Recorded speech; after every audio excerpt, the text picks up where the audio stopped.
Je suis une ancienne addicte de fast fashion.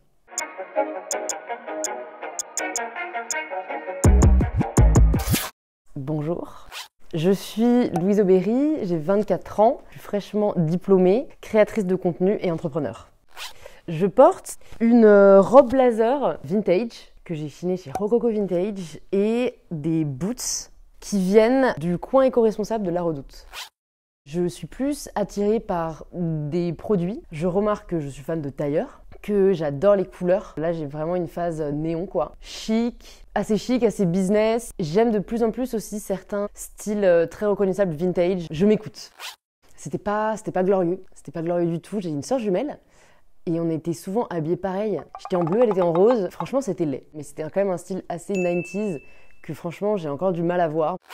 J'étais carrément une consommatrice de fast fashion. Budgétairement parlant, quand t'es lycéenne, tu peux pas trop te permettre de folie. Même après, en fait, en commençant sur les réseaux, il y a un peu cette pression de s'habiller différemment selon les photos que tu vas faire, qui est assez absurde quand on y pense qu'il n'y a pas de honte à porter 2 fois la même robe. Je suis même tombée dans l'ultra fast fashion, les bonnes vieilles marques anglaises et américaines très peu chères, qui balance 500 nouveautés par semaine. Ça a été une première conscience de c'est vraiment de la merde. Je me souviens de cette robe et je l'avais jamais mise, je venais de la recevoir et où la fermeture éclair s'est cassée. Ça vaut moins cher qu'un déj, quoi. Donc il y a peut-être une raison pour laquelle il faut acheter moins mais mieux.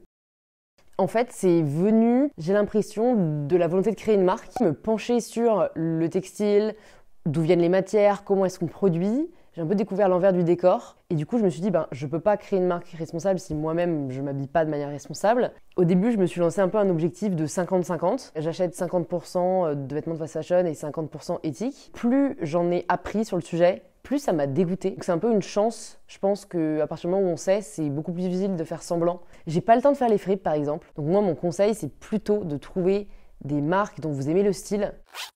Franchement j'ai pas craqué pendant 2 ans. Et il y a 2 semaines, j'ai craqué. C'était pas de la fast fashion, c'était une créatrice. Mais disons que c'est pas du tout dans mes habitudes d'acheter des marques de luxe. Parce que j'ai souvent l'impression qu'ils se foutent un peu de notre gueule. Je sais que quand on te vend des chaussures, 500 €, elles t'ont rarement coûté autant. Et il y a une belle marge qui se fait derrière.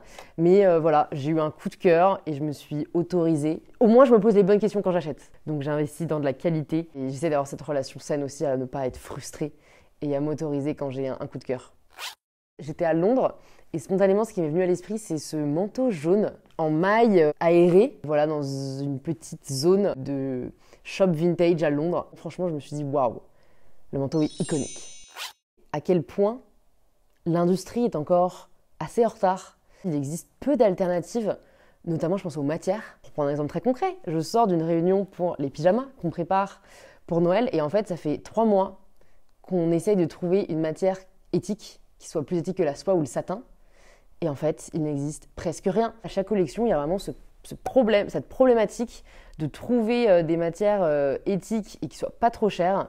C'est une marque qui essaie de faire les choses bien. Créer une marque pour les bonnes raisons, c'est si tu es uniquement drivé par le profit. Du coup, tu as vachement plus la facilité de choisir les matières pas chères, la fabrication pas chère et qui du coup n'est pas éthique. C'est marrant parce que les pyjamas, c'est vraiment pour ça qu'on les lance, c'est parce que j'en trouvais pas.